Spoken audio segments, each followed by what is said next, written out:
Welcome to episode 27 of the LAN Partners Podcast. I'm your host, Connor, and with me this week is Matt. Hello. And Dave's back. Dave. Oh, just kidding, I'm here. Hey, wait, he's here. I was worried. Crickets. All right. So this week, Dave's going to give us a rundown of the free games on PSN and Xbox, and Matt is going to talk to us about Super Mario World. So it's first of the month, retro review.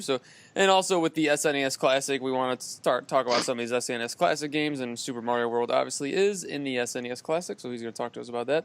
I got a big review of Legend of Zelda Wind Waker. This is a love-hate relationship game that I definitely want to talk about a little bit. Our discussion for the day is violence in games. We're going to talk a little bit about the history and where it's gone and where it's going and how we feel about it. Our list for today is the most violent games that we have played, and there's going to be some fun ones there. Who we are is just we are three gamers who have full-time jobs, families, and other hobbies. Our goal for this podcast is to give suggestions of games for people who don't have a lot of time to game, so that precious hour or two you have isn't wasted on a game you don't even like. We talk about new and old games so you can find the best game that fits your style. Please download the podcast by Apple app, Stitcher, or Google Play for you Android users, or go on iTunes and hit subscribe. That way you get our weekly episodes uploaded to you every Wednesday. If you have questions, discussion topics, or list ideas, please message us on Facebook, send an email, thelandpartners@gmail.com, or just leave a comment. Also, you can check out our LAN Partner Twitch page where we upload gameplay videos. Before we jump into the free games with Dave, we have a LAN Partner announcement. Dave is a proud owner of a new Xbox One X. Project Scorpio Edition. Project Scorpio Edition. Project Scorpio. Dave, tell us a little bit about the Xbox One X and how you're feeling about it. It makes me feel all tingly inside. So I ended up going and picking it up at midnight. I pre-ordered it pretty much right when it became available, and that was the only way you could pre-order it because they sold out fast. So went and picked it up, traded in my I traded in my PS4 initially towards this, and then I traded in just recently when I went to go pick it up the other day, my Xbox One S. I got $150 trade credit for that one, and ended up walking away between those two consoles I traded in. I had about $170, so I put like $100 on Xbox and $70 on Switch. So it's beautiful, man. I mean, pushing games in 4K. I've only seen Halo and Gears so far, but Halo looks really nice. You can't tell as much with Halo, but Gears looks amazing in 4K, like ridiculously good. And I couldn't believe how good it looked. So I watched a couple of videos of people who, were having a similar experience just to make sure it wasn't my fanboyism going crazy. And it is unanimous that Gears 4 might actually look better than on PC on the Xbox One X. So that's really cool. I really liked playing Halo.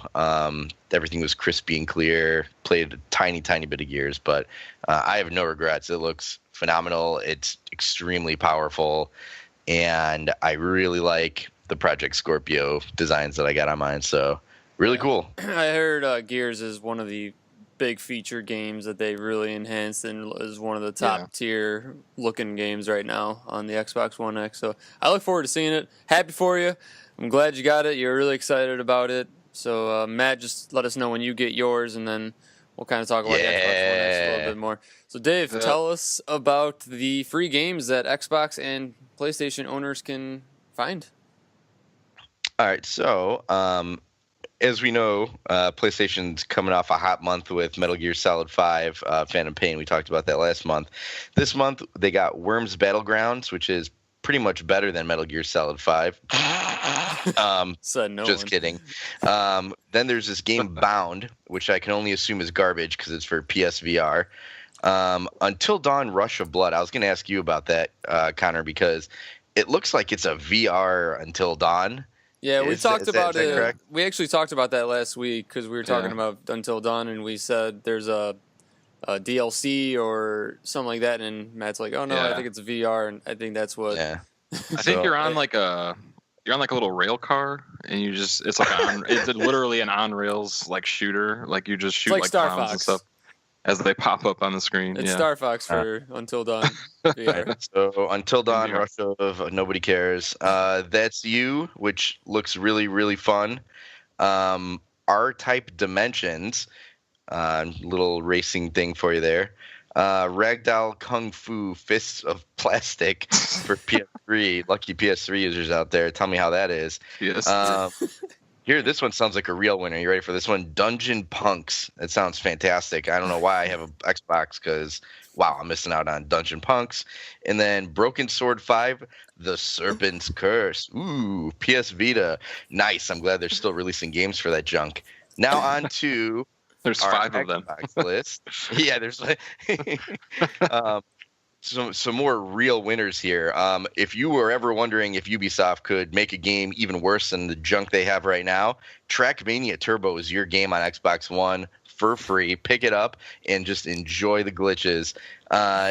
Knights, which I didn't even understand. I downloaded this game just because it was free, but there's a person that's dressed like a grape jumping around on the cover of it, so that looks really fun. The Turing Test, which I saw somebody playing and I thought it was a joke on my Xbox friends list, but apparently that's a real game. So the Turing Test available now. And then a little bit later on this month, if you're looking for some good old-fashioned Xbox 360 fun that nobody ever played, Deadfall is coming to you on Xbox Live. Deadfall. And possibly the only game that I even recognized out of both consoles, Tales from the Borderlands. That's a good one. Yeah, so that's a Telltale game, and Yeah. I'm pretty disinterested in Borderlands, but for people who are interested, at least it's a Telltale game, you know. Fun fact, Telltale just laid off a quarter of their staff. About 90 people. Do you know why? Just because? I'm assuming they probably just don't have any projects going on for a little bit or something, or they're just trying to do budget cuts. I don't know. That's crazy. That's definitely a poor month for the free games for Sony and Microsoft. As a down month. We're coming off a pretty hot one, and I was laughing while I was looking these games up. I'm like, wow. They probably just figured it's such, fall's coming or is here, and there's so many games coming out, like with Wolfenstein and Assassin's Creed and Odyssey, that they figured who's really going to even be looking for a free game right now, so let's just give them junk. Whatever. Plus Cyberpunk Day, they probably want to capitalize on that coming up here. Yeah, so they're going to give junk. All right, let's go ahead and get with our retro review. Matt, tell us about Super Mario World. Super Mario World. I think most of everyone's heard of this game, right? I would hope. So made by Nintendo, developed and published by Nintendo.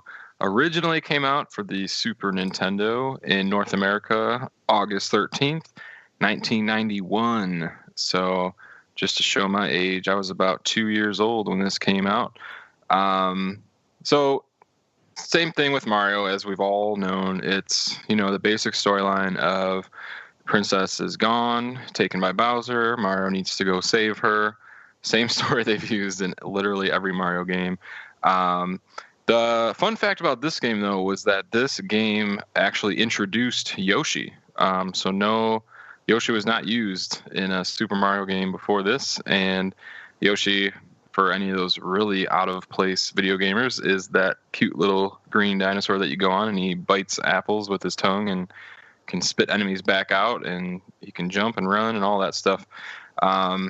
He comes into play more interestingly, I think, in speedruns, if anyone ever is interested in that, because a lot of people use Yoshi to jump off of to get to higher places and get to other areas faster.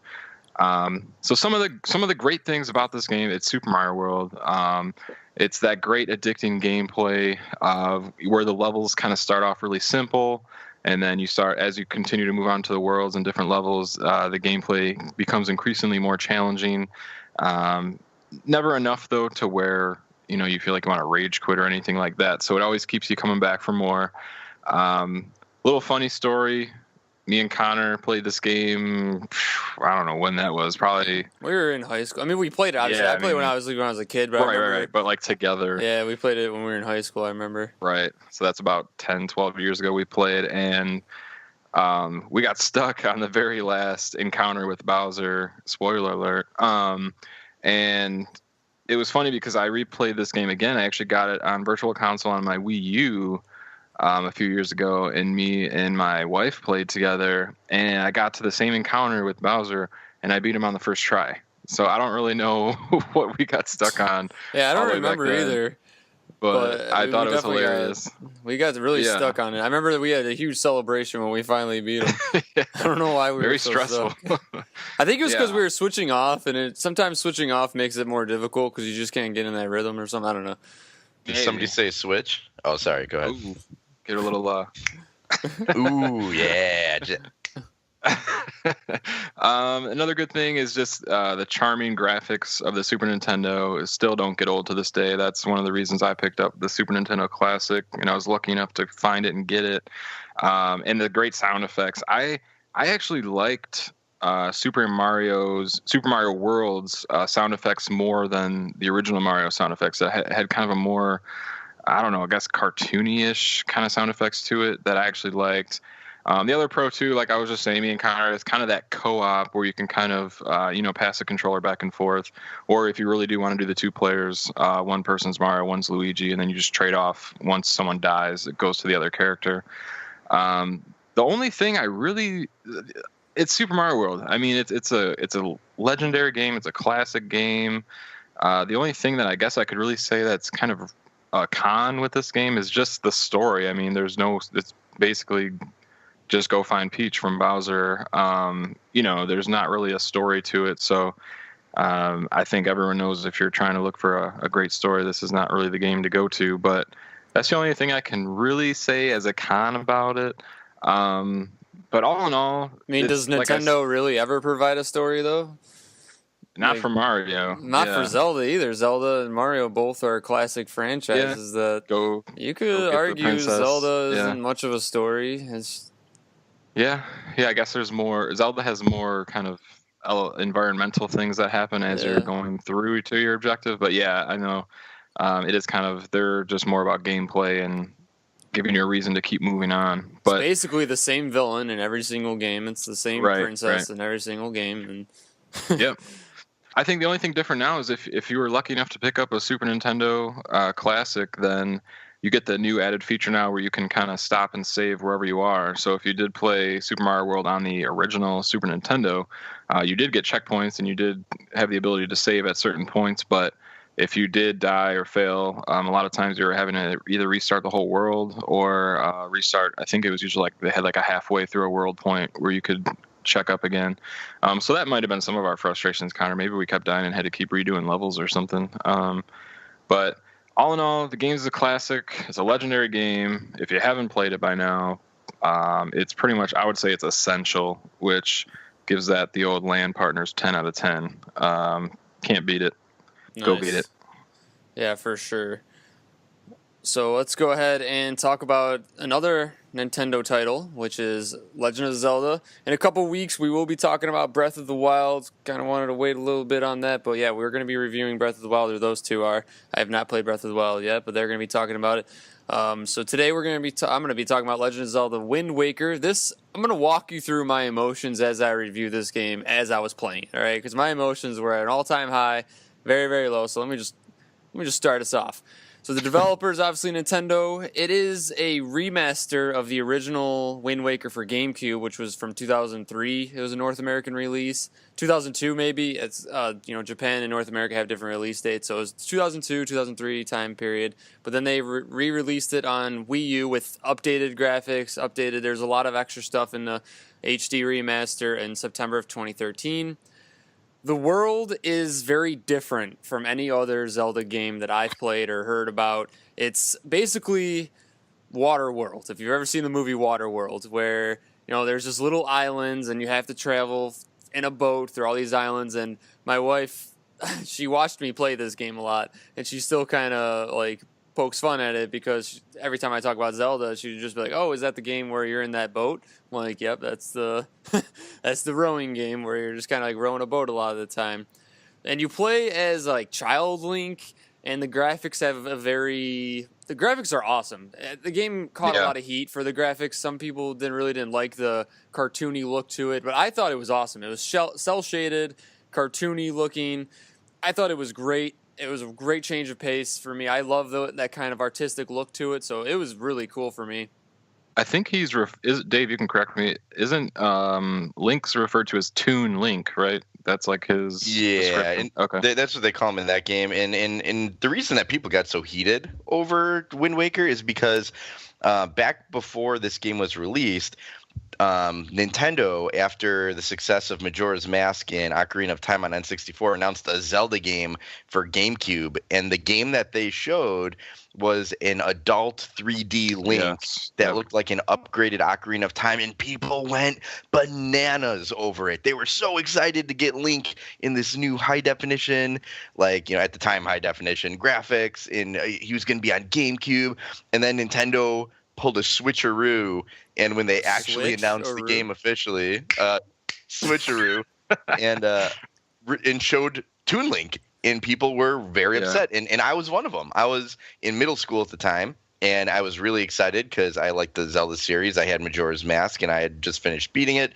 This game was announced. It looked really cool. Then they switched to Toon Link, and I was like, that's awful. I don't even want this game anymore. And that was the reception right away too, was people were really angry. So yeah, I was never a Zelda fan, so Zelda just went under my radar pretty much my whole, like, I even owned Ocarina of Time on Nintendo 64. I just never played it. Like, back in the day, I wasn't much of an RPG open, like, explorer kind of gamer, so it didn't interest me, but I did own it, so I did go back and play it, obviously. So, but I played Wind Waker, last year, I think, maybe a little bit sooner than that. But one more thing I want to just overlay about this game, which made it so cool for me, is I really like the map style. And if you remember, it's set up in grids, where each grid, like A1, like Battleship almost, like A1 has like an island in it. And there's a bunch of grids that you can go explore, and each one has a little island that has something secret about it, something related to the story about it. So it was really cool in that sense that you had all this unexplored territory that you had to go around and look for secret stuff, parts of the missions, weapons, tools to use to advance the story. So it was really cool. As I'm playing this game, it's this exploration, which I thought was awesome. I was so into it.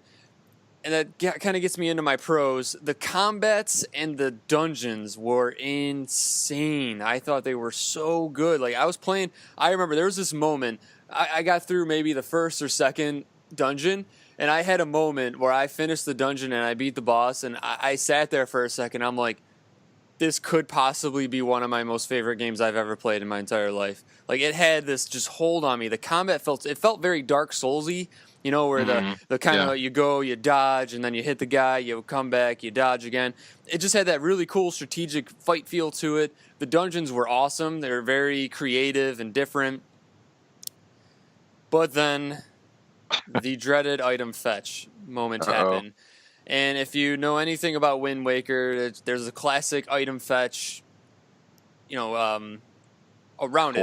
This whole word about item fetch and what's it like. Now, you can get around the item fetch if you really follow a walkthrough or you really just understand Zelda games. I don't know. Like, you could really try to avoid this, but what happens in this item fetch is if you're kind of just going through the story, like not really trying to find all the extra stuff and doing this and doing that, you get to a point where you have to unlock 2 dungeons. I'm not sure if it was the Earth and Wind dungeon, if you remember correctly. It was one of those 2 dungeons. Like, there's 2 temples that you have to get into. And in order to get in these 2 temples, you need certain items.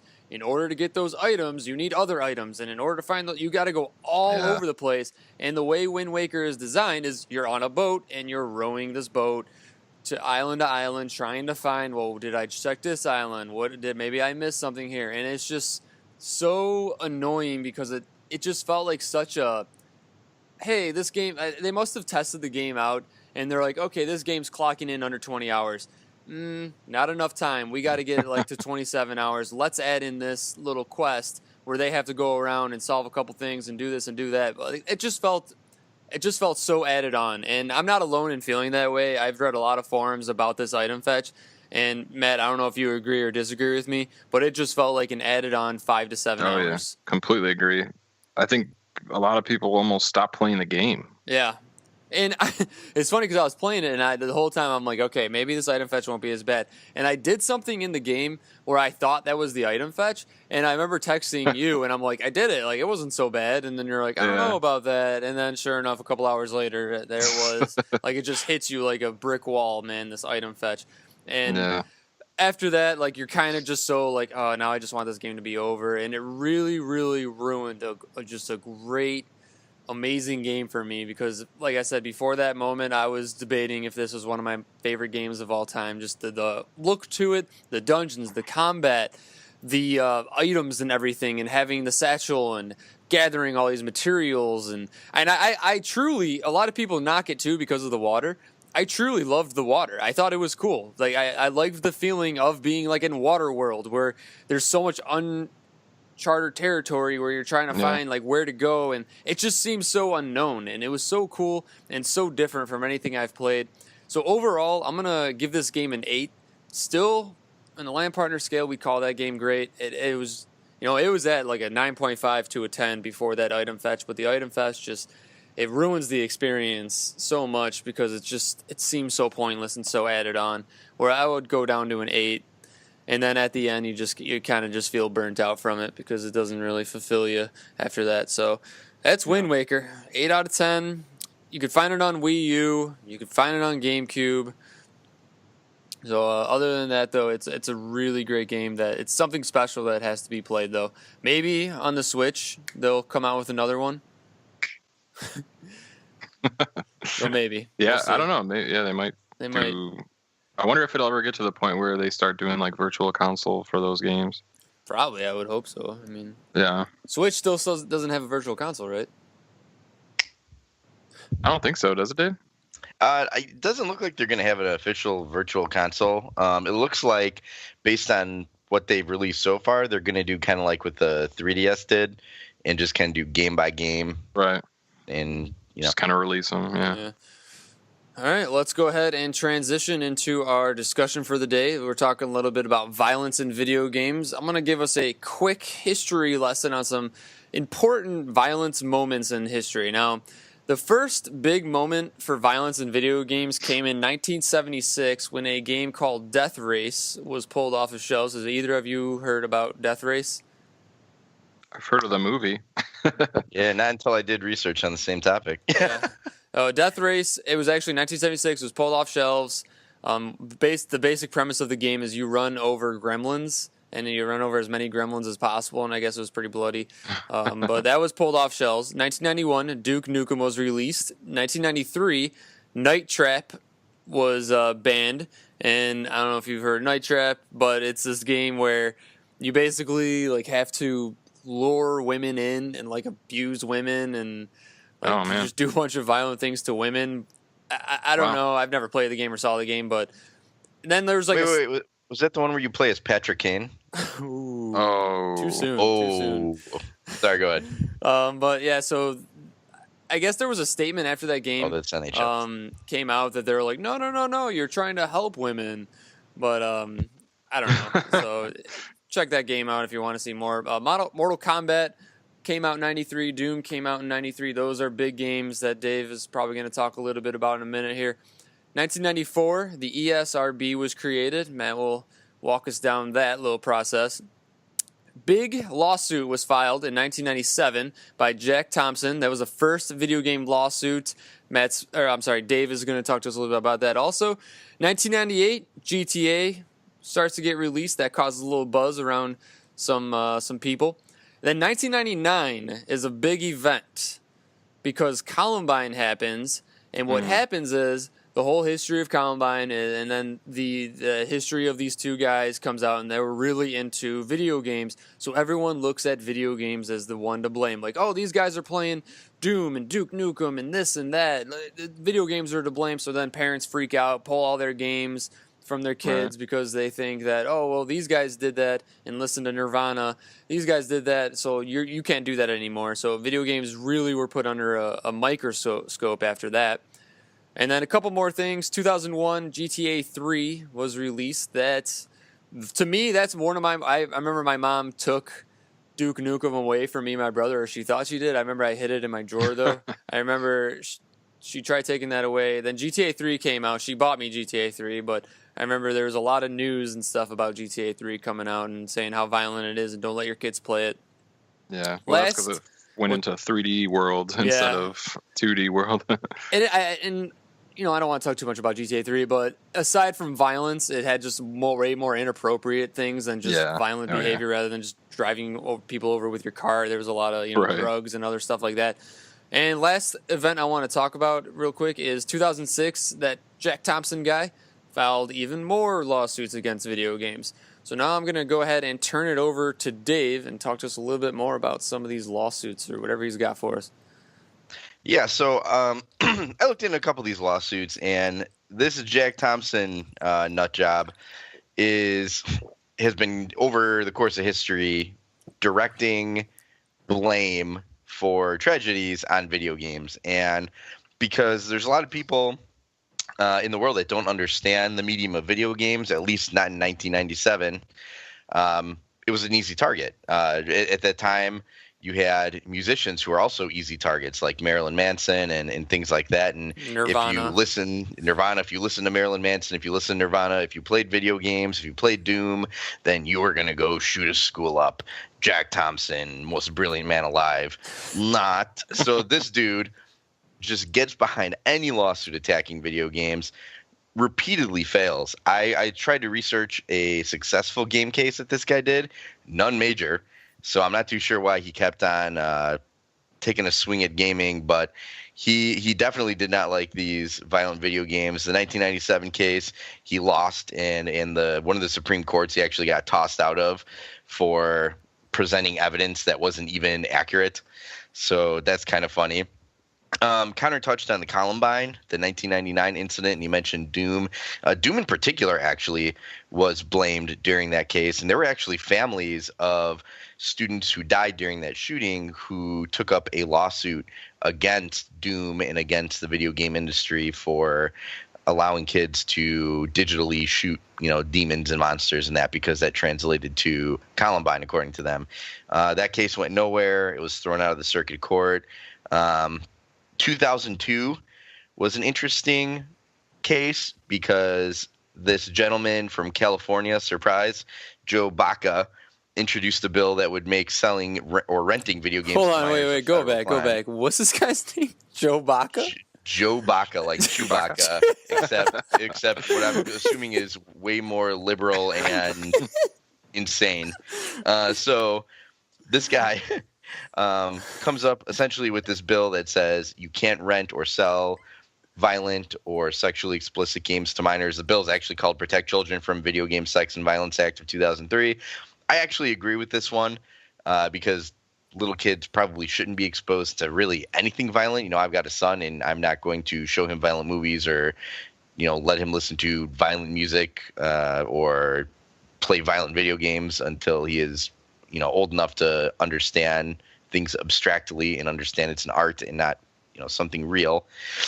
2005, there is a United States senator who pushes for new regulations on video games over the hot coffee modification for Grand Theft Auto, where you could see women nude. Who is this U.S. senator that attacked video games? Do you guys have any idea? No. I'll give you a hint. She Hillary ran Clinton for president. Yeah, It was Clinton. definitely Hillary Clinton. Hillary Clinton definitely spearheaded the anti-GTA, I forgot about that. Video game case. That was 2005. So there's Hillary for you. In 1997, going back in time, there was a case where a 13-year-old boy named Noah Wilson passed away after his best friend stabbed him in the chest with a knife. And his mother had sued Midway Games because the best friend who actually stabbed him, the kid frequently pretended he was, what was the character's name? Cyrax from Mortal Kombat. So she sued Midway because she said, hey, this is due to Mortal Kombat, whatever. Jumping back to 2005, again, Jack Thompson files another lawsuit, this time against Sony. This guy was desperate. This dude, he wanted that moolah. He wanted it bad. And, no surprise at all, this guy loses again. So Jack Thompson, if you're listening to the LAN Partners, man, don't sue us. But actually, you know what? You're a terrible lawyer. So if you did sue us, I mean, that wouldn't be the worst thing. So that's just kind of like a little overview of big court cases and some things that happen throughout history. Gaming has been, just like the music industry or the movie industry or the TV industry, under attack. Whenever things that are tragic happen, you have people who take out their anger in the most convenient outlets because they just don't have anything to do with that anger.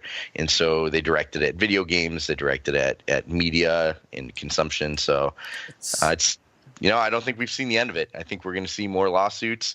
Whenever another tragedy happens, you're probably going to see strict gun laws, which arguably do nothing. There's data that supports that, and then you're going to see people sue video games. So that's just what happens. All right, so Matt, with all these violent video games, and they really wanted to start controlling the distribution of these video games, the ESRB is created. So tell us a little bit about the ESRB. Okay, so the ESRB stands for the Entertainment Software Rating Board. And what their job is to provide concise and objective information about the content in video games and apps now with phones, so consumers, especially parents, can make informed choices. So that's straight off of their site, esrb.org. And then the ratings are divided into these three parts. So there's rating categories, which suggest the age appropriateness. So that's when you see E for everyone, T for teen, M for mature, things like that. The content descriptors indicate content that may have triggered a particular rating. So that's when you see that there's violence or suggestive themes or partial nudity, things like that. Whenever you're reading the back of it'll say, comic mischief or whatever. Then there's interactive elements. So these inform about interactive aspects of a product. So this includes the user's ability to interact. So like we were saying, with like GTA, this would be something that would warn parents that you are able to perform an act on somebody, or you're able to shoot somebody, things like that. And then it describes the sharing of users' locations with others, because nowadays with gaming online, certain aspects of games, especially mobile games, will share like your location, or people have a way of finding your location. And then it also lets you know if there's in-app purchases of digital goods, so that usually parents with little kids, they want to make sure that their kid's not buying up all the stuff that's in the game that the parent's not aware of. And then it talks about if there's unrestricted internet access or if it's provided, so if you're able to get on the internet or not in the game. So basically, the ESRB, for physical boxed games, they're typically, these are the games sold at retail that you see on the shelves. These games are the ones that you'll see that tag on the back, ESRB, T for teen, M for mature. And then it goes all the way up to A for adult, which is 18 or over. You don't see that tag too often. But basically, these ratings are in place mostly, like we said, for parents, so they can keep an eye on what their kids are playing, or, they have an idea of what's in the game, what's going on with the game. I know a funny story with me was I went to GameStop one time. I think it was to pick up GTA. I don't remember which one. It had to be 3, I'm thinking, because I was only in junior high when 3 came out. It might have been 3 or Vice City. And the guy at GameStop, I was with my mom. She was going to buy it for me. She knew what the game was, but she trusted me with it. And the guy at GameStop was doing everything he possibly could to not let my mom buy me this game, because he just kept explaining to her how violent it was, all the things you could do, that there was drugs and sex and all these things. And I was like sitting there in horror, because I'm like, now my mom's not going to let me play this game, and I know it's awesome. I want to play it so bad.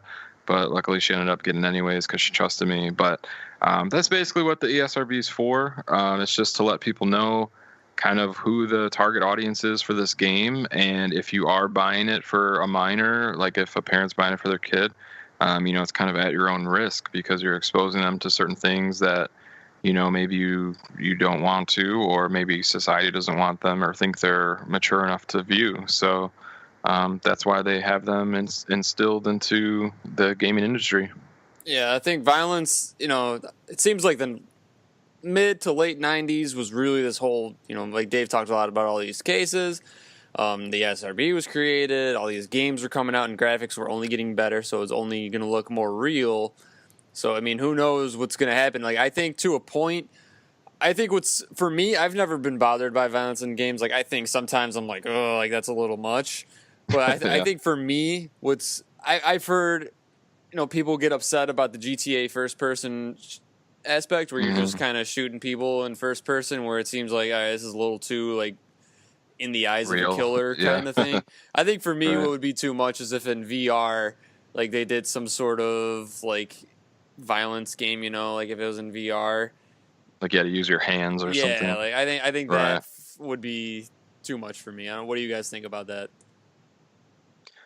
I'm in your boat. I don't see violence in video games as a problem, and I think we all agree as the LAN partners that we don't think it's fair for video games to be blamed for tragedies that happen. I think a lot of times what we see is certain kids who are exposed to violent elements. There's some kids who accept it for what it is, and like Dave was saying, they see kind of the abstract art of it, and then there's other kids who do take it too seriously, and those are the ones that we do need to look out for because they are influenced so highly by some of these things that they see. But at the same time, you can't like there's certain games that come out like GTA where it's so violent and you're able to do basically whatever you want, and you could be as silly as you want or you can make it as real as you want. But I don't think that there should ever be a reason that someone can't make an extremely violent game, even if it's over the top, like you said, Connor, like a VR game where someone, has to grab somebody with their hands or something like that. I still don't, even though it may be too violent, I still don't think there should be any laws or things saying that a game like that can't be made. Because it's kind of like a freedom of expression or speech kind of thing. Not to get too deep into that. I'm just saying for me personally. Right. I'm saying saying my opinion is that those games should always have the freedom to be made. It's just whether or not they'll be widely accepted. Would you play it though? That would probably be a little much for me if I had to go like hands-on with something. Yeah. That's a little too much. Well, if it's a VR game, can I be Sub-Zero and do the famous heart pull? Can I do that? You could do that. That'd be cool. That would- Okay, I that'd would be do cool. that. I would for That'd be sure cool. do that. Yeah. Well, I think Matt kind of touched on it. I mean, how violent you want a game to be should really be up to the person that's playing it. Just like, a movie that's very violent, you have the choice whether you want to go see it or not. I think it should be the same way with games. And I absolutely agree that the government needs to stay out of my decision making on what games to play. The government shouldn't be telling developers what games they can and cannot make. It's not their place. That's, Hillary needs to back off. Thompson needs to back off, and they just need to let people play the games they want to play. There's hardly any data that shows anything but a faint correlation between violence in video games and media and actual violent people. Guess what? Those people were going to be into violent stuff anyway. Doesn't matter if it's a video game or a movie or whatever. And there's plenty of well-adjusted people who view this stuff as an art. And that's what it is. It's an art. So if you're going to take away the expression of art, then, let's go ahead and ban every swear word album. If someone says a swear, let's take that out. Or, any movie that has the even faintest amount of blood, that's bad for the American people. Let's put a law against that. I don't believe that at all. So, all right, it's my stance. Moving on to the news. Just got one news story for us today. The big announcement. Actually, my friend Jake told me about this. I don't know how I missed it, but Sony is actually going to allow people to trade in their trophies for points to use as like money almost. And I just have the exact terminology here. Earning 100 silver trophies is worth 100 points. 25 gold trophies net you 250 points. And 10 platinum trophies are 1,000 points. And this is only for US. Now, here is the catch, though. I did not see this at first. There is a huge catch. The only trophies that you are allowed to use are trophies that you earned after signing up for the Sony Rewards program. So you have to have the Sony Rewards program. You have to sign up, and then the trophies you get, starting from that point, are ones that you can trade in. So you can't just bank all those gold trophies and all those silver trophies for points of now unless you sign up for that rewards program. So is the rewards program separate from just PlayStation Network? It's gotta be, or else they wouldn't put that disclaimer I know, on the it. whole I'm reading the description and it sounds so like just back and forth. Like it's not extremely cool. It says the Sony Rewards program offers discount codes, points for things like signing up for the trial program, subscribing to the PlayStation Network services, or buying or renting movies. So I'm assuming it's something different. I've just never looked into it because I've never really cared. PlayStation Network has been fine for me. They're probably trying to get people to sign up for it. That's why they're doing this. Yeah, it's a good idea. It makes it sounds interesting. Trophies more valuable, at least. So let's go ahead and close down episode 27 with our list for today. Oh, before we do that, one more announcement. If you're looking for the SNES Classic, they are out there somewhere. My buddy Kevin got one today, so he was able to find one. And it was like 3 or 4 in the afternoon sitting at GameStop. So that's nice. Kind of a good sign that they're just kind of sitting around. So if you're looking for one, try to go out there to Targets, GameStops, whatever you got to do. Let's go ahead and close this episode down. Most violent games that we have played. I will start us off today. My number 3 violent game that I've played, just because of the time, but I did put my number 3 as Mortal Kombat. Just because I remember as a kid, like thinking, like, wow, this is extremely violent. And just the blood, every time you punch someone, the blood squirts out. You rip out their neck and like rib cage comes out, and it was a lot at the time. So that was my most violent game, especially when I was a kid. Matt, what is your number 3?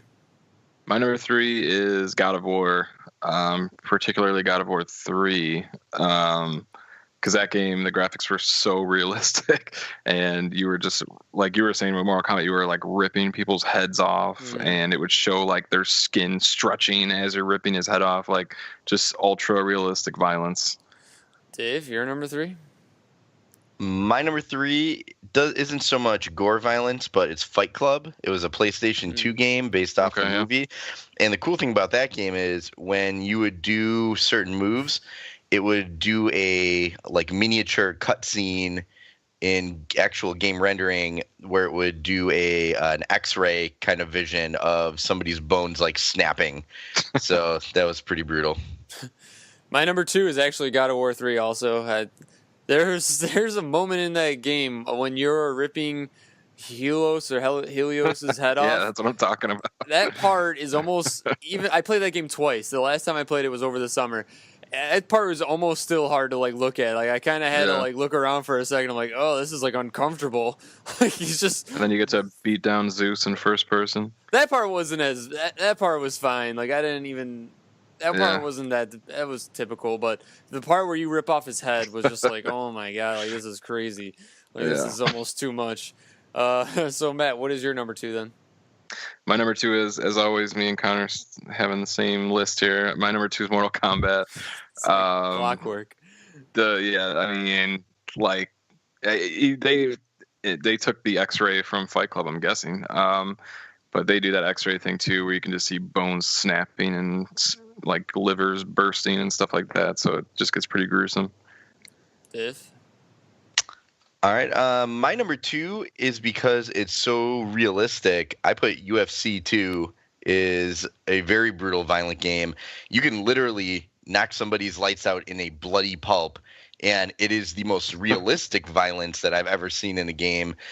So, should you go that route of a, ground and pounder, it can get pretty ugly. So beware. My number 1, I'm going to put a 99% chance that you guys either have not even heard of this game, and there's no way either one of you have this game on your list. When I didn't buy my PS2. When I got my PS2 for Christmas, it came with 4 games. It came with Metal Gear. All right, it didn't come with it, but I got Metal Gear Solid 2, Quarterback Club 2001. I don't remember what my other game was, and my 4th game was Soldier of Fortune. Have either of you heard about Soldier of Fortune? I've heard it, yeah. This game... faintly recognize the name.